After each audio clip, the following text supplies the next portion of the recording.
For 5 minutes. Thank you, Mr. Chairman, and thanks to the panel for being here. Appreciate this discussion.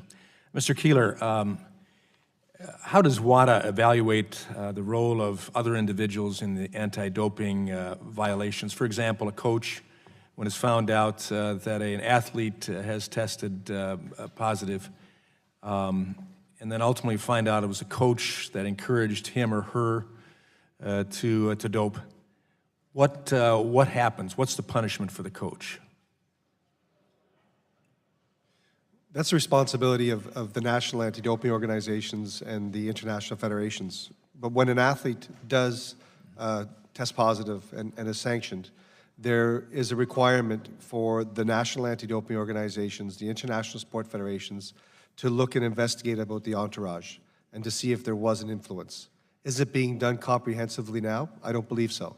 Should it be done more? Absolutely. So if we find out there was really no punishment following up this, we know then the coaches have the potential of going on training other athletes the same way.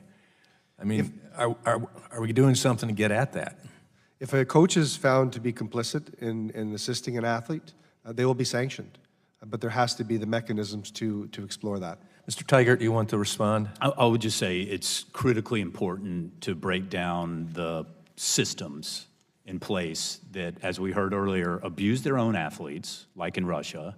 And let's be clear, those athletes had very little choice, if any choice, but to participate in this sports system and state system to dope. That's abuse of those Russian athletes. And we ought to do everything possible to stop the abuse by systems of individual athletes. And it's exactly why we were so frustrated that the IOC refused to take any meaningful sanctions against the system that abused their own athletes in this process. And that's where it has to stand up from the world community to do that. And ultimately, sanctions have to be sure and complete. Or otherwise, Mr. Budget, there'll be more and more people like me that refuse to watch the figure skating going on.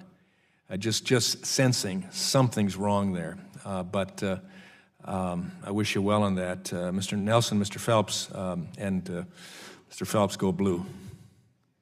Got to get that in. I was a wrestler in high school and college, and I don't think doping would have changed my outcomes in any way, shape, or form from my opponent or myself. But I never will forget watching Dan Gable, who was a contemporary of mine. I never wrestled him, and there were many reasons why I never did. But at the NCAA finals, watching him, 1970-71, against the guy he defeated before from Washington, and coming to the last seconds of the final period, and Gable lost by 1 point as a result of a reversal. And knowing that Dan Gable had never lost high school or college ever, and this was the first loss in his career, and spent the next time before the Olympics beating his body into submission, and he won a gold in the Olympics. And that's the sport. That's the thrill you were talking about, that only most of us will ever experience by watching it, someone else do it. And Mr. Nelson, you've given me hope that final second reversal that I had against Chicago Vocational, maybe I'll get that point and win it. But let me ask the two of you, in your opinion, what motivates athletes to use performance-enhancing drugs? Beyond just to win, what motivates them? I don't know. I mean, that's the only thing I can say. I mean, as somebody who has competed clean for over 20 years, I have no clue why somebody would do that. Mr. Nelson? So I'm a little older, so I can remember having conversations with some of the older athletes back in the 90s.